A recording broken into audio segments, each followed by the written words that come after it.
Este informe va a ratificar lo que prácticamente todos vivimos. Hubo un fraude, se dejó de lado los procesos a los personeros del tribunal que estaban a la cabeza de esa elección y ahora se buscará fuera del país, porque entendemos que dentro del país es muy complicado, que se haga justicia. Bienvenido, don Manuel. Sí, muy buenos días, gracias. ¿Se acuerdan, no, que el año 2019, en pleno proceso electoral, el mismo día de las elecciones, se suspendió el TREP? Y luego, una vez suspendido el TREP, se modificaron los datos y eso generó varias auditorías e investigaciones y se pudo determinar que hubo manipulación, ¿no?, en el voto de los ciudadanos. Finalmente se anularon esas elecciones, es decir, se defraudó un derecho que tenemos todos los bolivianos, que es el derecho a elegir y ser elegidos, ¿no? Estamos hablando de derechos electorales y derechos políticos. Luego, bueno, vino una crisis, un nuevo tribunal, Salvador Romero, ya conocemos el resto de la historia. Entonces, ese mismo día que Evo Morales renunció, el 10 de noviembre, él anuncia un enjuiciamiento y le ordena al fiscal Anchipap, como si tuviera competencias, aperturar un proceso a los vocales. Y evidentemente luego, ya cuando llega Luis Arce, han hecho todo lo posible para cerrar ese juicio y han argumentado que existirían nuevos indicios, como por ejemplo un informe del Instituto Tecnológico de Massachusetts, un informe de la Universidad de Salamanca, y que con eso han cerrado el caso y prácticamente han exonerado a los vocales que han sido un instrumento fundamental del fraude. Con el informe que el día de mañana estamos presentando una nota a la embajada acá de Estados Unidos en Bolivia, vamos a solicitar una copia de este documento del Departamento de Estado, ojalá que nos lo puedan brindar, y luego vamos a también requerir que nos informen qué es lo que está pasando dentro del Congreso norteamericano, pues ellos son los que han solicitado este informe. Y en base a esa nueva documentación vamos a ver el análisis de la Carta Democrática Interamericana, porque existe este documento que precautela y defiende la democracia en el hemisferio, y con esos indicios creo que podríamos pensar en aperturar un juicio al Estado boliviano, a las autoridades que estuvieron de turno en esa época y a los vocales, para que rindan cuentas acerca del daño irreversible que han hecho a la democracia boliviana. Entonces son nuevos indicios, tenemos que explorar ese nuevo escenario y por eso es que el CONADE me ha autorizado a que pueda anunciar públicamente de que vamos a ir tras esa documentación y en función de la documentación la necesidad de buscar nuevos espacios para juzgar a los vocales que hicieron el fraude electoral el año 2019. Don Manuel, ¿este proceso internacional también incluiría a las autoridades de gobierno, en este caso a Evo Morales y su gabinete? Mira, lo que nosotros sabemos, y recuerden un poquito la historia, ¿no?, que ha sucedido, es que, por ejemplo, la presidenta del Tribunal Supremo Electoral, la señora María Eugenia Choque, varias veces, previo al proceso electoral, ha ingresado al Palacio de Gobierno. Entonces, ¿qué cosas se han tratado? Entre la cabeza del Tribunal Supremo Electoral y el presidente Evo Morales.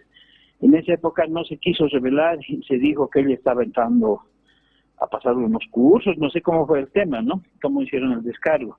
Luego hay que señalar que el fraude no solamente ha sido elaborado o se ha cocinado, podríamos decir en palabras más comunes, en el Tribunal Supremo Electoral. Existe una serie de informaciones que señala que también se hizo el fraude en los asientos electorales, participaron notarios electorales. Luego también hubo un informe que señaló que desde el Ministerio de Justicia se hubiesen manipulado algunas actas.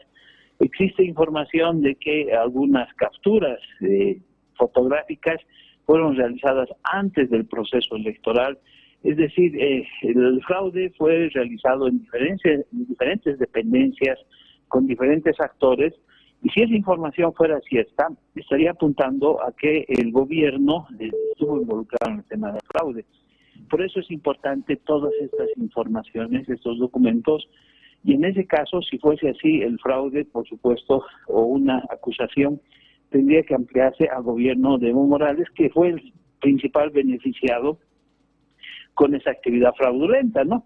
Porque lo que querían era evitar ir a una segunda vuelta y que Evo Morales pudiese ganar directamente en la primera vuelta. El fraude estuvo orientado a ese objetivo.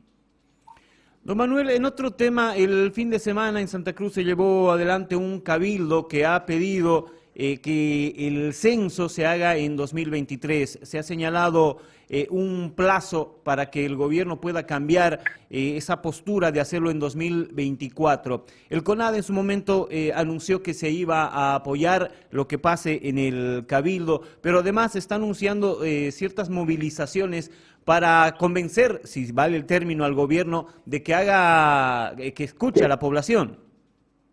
Así es.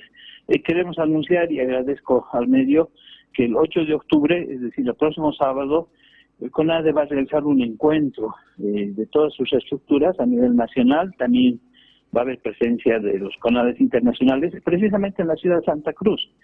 Este sábado nos estamos uniendo en Santa Cruz para analizar entre todas nuestras filiales cómo vamos a implementar esa resolución que ha tomado el Cabildo de Santa Cruz. Es decir, no solo estamos apoyando de boca para afuera las resoluciones del Cabildo, sino que nos estamos uniendo para ya elaborar un plan y coordinar cómo vamos a implementar acciones que vayan convergentes con el paro indefinido del 22 de octubre, y en muchos departamentos seguramente se harán otro tipo de movilizaciones, ¿no? Bloqueos de fronteras se ha hablado, movilizaciones también esos días, y si en algún lugar vamos a coordinar con los movimientos cívicos, seguramente vamos a trabajar para que exista paros departamentales en otros departamentos. Entonces, para tomar ese tipo de decisiones es fundamental reunirnos, y este 8 de octubre estaremos en la ciudad de Santa Cruz para precisamente concretar lo que hemos anunciado.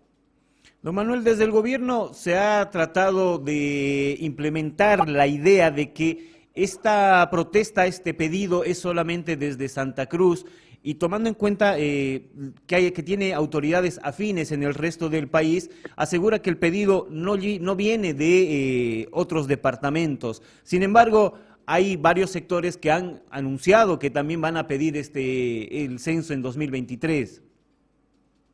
Así es, no es un pedido únicamente de Santa Cruz. Lo que pasa es que hay un fenómeno nuevo, ¿no?, que también nosotros lo estamos analizando, y es el hecho de que el 99.99%, por decirlo así, de las alcaldías, y a excepción de la Gobernación de Santa Cruz y la Alcaldía de La Paz, todas las autoridades subnacionales están subordinadas al gobierno. Probablemente muchas alcaldías o muchos alcaldes y gobernadores están conscientes de que el censo lo antes posible les va a beneficiar, pero han decidido cerrar la boca o alinearse con la posición del gobierno, debido a que hay un nuevo mecanismo que tal vez nunca antes lo hemos hablado o tomado en cuenta, y es el férreo control que ejerce el Ministerio de Economía y Finanzas sobre las arcas municipales de las gobernaciones y de las universidades. Y ese control centralista, abusivo, incluso yo podría decir hasta mafioso, es el que ha permitido doblegar a las alcaldías, subordinarlas, y en algunos casos algunos alcaldes que han llegado por voto opositor se estén dando la vuelta, ¿no? El caso de Cochabamba, el caso de Santa Cruz, por poner unos ejemplos. En el caso de los rectores, ni qué decir, ¿no? Dependen de la billetera del gobierno central. Entonces, este es un nuevo fenómeno que no puede explicarnos la conducta política de las autoridades subnacionales si no hacemos una retrospección al tema económico, ¿no? En ese contexto, por supuesto que es una mayoría de la ciudadanía en la que apoya el censo del 2023, pero nos han embargado la voz a nivel de los gobernadores y los alcaldes, los han subordinado, y por eso es que el movimiento tiene que ser ciudadano. Es decir, no vamos a esperar mucho de las autoridades subnacionales, sino que tienen que ser otras estructuras, como los cívicos, como el CONADE, los movimientos vecinales, la ciudadanía, la que empiece a movilizarse y haga realidad estas medidas de presión. ¿La reunión de este 8 de octubre puede ser el primer paso para aquello, don Manuel? Sí, ese es nuestro objetivo. Recuerden que el CONADE es una organización de coordinación, ¿no? Esa es nuestra tarea fundamental y nuestra misión específica es la defensa de la democracia. Y si no hay censo el 2023 o el 2024 es demorado, el proceso electoral del año 2025 va a estar viciado. No van a haber nuevos diputados con circunscripciones uninominales actualizadas. La representación parlamentaria va a ser un fraude, un fiasco, y eso va a generar un proceso electoral muy complicado, tan complicado como el del 2019. Entonces, nuestra misión como CONADE es defender la democracia y por eso para nosotros el censo es vital, que se haga lo antes posible y que el Tribunal Supremo Electoral se ponga a modificar la ley 421 de asignación de escaños, que es concordante además con el artículo 146 de la Constitución. Estamos amparados en la ley, el movimiento por el censo 2023 es constitucional, es legal, y por eso nos tenemos que poner de acuerdo y movilizar desde la sociedad civil.